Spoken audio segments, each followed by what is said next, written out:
The skiing community exhibits its own type of diction.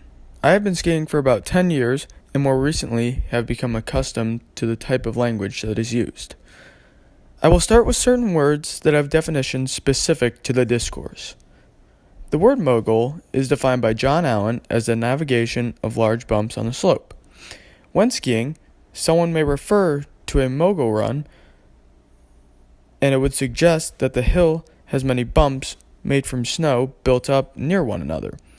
Mogul, in this case, serves as a brief way to describe a run. Now, since I have very briefly briefed you on a type of run as someone may encounter on their day on the slopes, now it's time to introduce you to a type of trick. And this is called the Daffy. And no, I'm not referring to Daffy Duck. Daffy is defined by John Allen as one ski extended forward and one ski extended backward. As shown in this picture, a skier is performing it in the air. Performing the trick in the air is a more old school way to do the trick. But seen here, the trick can also be done on ground. People who are involved in the skiing community are aware of this trick and know that it is a very basic trick. You don't need much skill to accomplish it.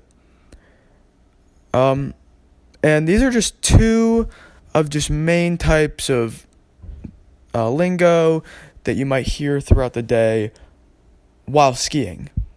And now that I've briefed you on a type of run and trick, I will introduce you to some diction that is used on the slopes, not to describe a type of run or a trick, but just how a run was.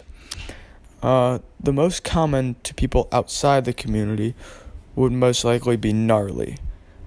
Now, people not in the community may mock this lingo because they do not fully understand it.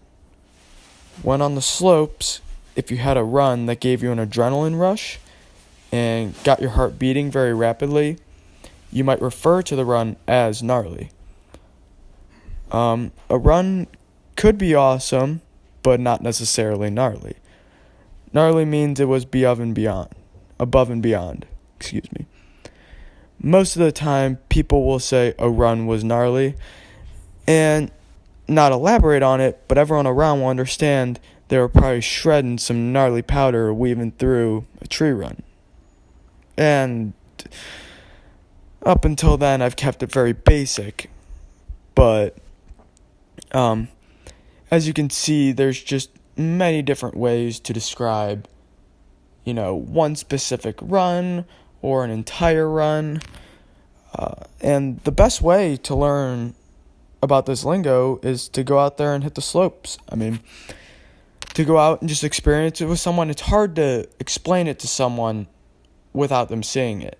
And if you're out there for about a year or so, you'll definitely start picking up lingo very rapidly. And that's basically all there is to it.